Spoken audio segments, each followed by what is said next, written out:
وہب جریر نے بیان کیا، ان سے ان کے باپ نے بیان کیا، ان سے یونس ایلی نے، ان سے زہری نے، ان سے عبید اللہ بن عبداللہ نے، اور ان سے عبداللہ بن عباس رضی اللہ تعالی عنہ نے کہ اسامہ بن زید رضی اللہ تعالی عنہ عرفات سے مزدلفہ تک نبی کریم صلی اللہ علیہ وآلہ وسلم کی سواری پر آپ صلی اللہ علیہ وآلہ وسلم کے پیچھے بیٹھے ہوئے تھے۔ پھر آپ صلی اللہ علیہ وآلہ وسلم نے مزدلفہ سے مینا جاتے وقت فضل بن عباس رضی اللہ تعالی عنہ کو اپنے پیچھے بٹھا لیا تھا۔ انہوں نے کہا کہ ان دونوں حضرات نے بیان کیا کہ نبی کریم صلی اللہ علیہ وآلہ وسلم جمرہ عقبہ کی سواری تک مسلسل لبیک کہتے رہے۔ صحیح بخاری حدیث نمبر 1686۔ وہب جریر نے بیان کیا، ان سے ان کے باپ نے بیان کیا، ان سے یونس ایلی نے، ان سے زہری نے، ان سے عبید اللہ بن عبداللہ نے، اور ان سے عبداللہ بن عباس رضی اللہ تعالی عنہ نے کہ اسامہ بن زید رضی اللہ تعالی عنہ عرفات سے مزدلفہ تک نبی کریم صلی اللہ علیہ وآلہ وسلم کی سواری پر آپ صلی اللہ علیہ وآلہ وسلم کے پیچھے بیٹھے ہوئے تھے۔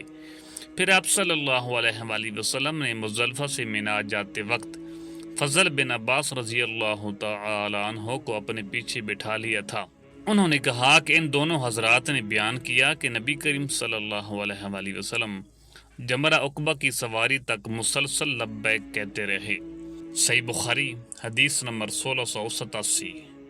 ابو جمرہ نے بیان کیا، کہا کہ میں نے ابن عباس رضی اللہ تعالی عنہ سے تمتع کے بارے میں پوچھا تو آپ صلی اللہ علیہ وآلہ وسلم نے مجھے اس کے کرنے کا حکم دیا۔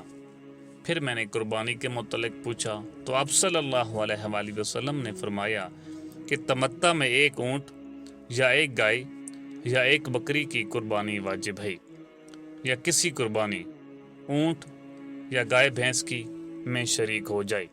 ابو جمرہ نے کہا کہ بعض لوگ تمتع کو ناپسندیدہ قرار دیتے تھے۔ پھر میں سویا تو میں نے خواب میں دیکھا کہ ایک شخص پکار رہا ہے، یہ حج مبرور ہے اور یہ مقبول تمتع ہے۔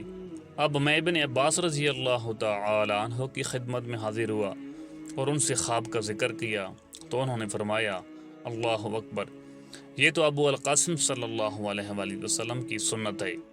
کہا کہ وہب بن جریر اور غندر نے شعبہ کے حوالہ سے یوں نقل کیا ہے، عمرہ تو متقبلہ و حج مبرور۔ اس میں عمرہ کا ذکر پہلے ہے، یعنی یہ عمرہ مقبول اور حج مبرور ہے۔ صحیح بخاری حدیث نمبر 1688۔ امام مالک نے خبر دی، انہیں ابو الزناد نے، انہیں ایرج نے، اور انہیں حضرت ابو ہریرہ رضی اللہ تعالی عنہ نے کہ رسول کریم صلی اللہ علیہ وآلہ وسلم نے ایک شخص کو قربانی کا جانور لے جاتے دیکھا تو آپ صلی اللہ علیہ وآلہ وسلم نے فرمایا کہ اس پر سوار ہو جا۔ اس شخص نے کہا یہ تو قربانی کا جانور ہے۔ آپ صلی اللہ علیہ وآلہ وسلم نے فرمایا کہ اس پر سوار ہو جانا۔ اس نے کہا یہ تو قربانی کا جانور ہے۔ تو آپ صلی اللہ علیہ وآلہ وسلم نے پھر فرمایا افسوس، سوار بھی ہو جاؤ۔ ویلک آپ صلی اللہ علیہ وآلہ وسلم نے دوسری یا تیسری مرتبہ فرمایا۔ صحیح بخاری حدیث نمبر 1699۔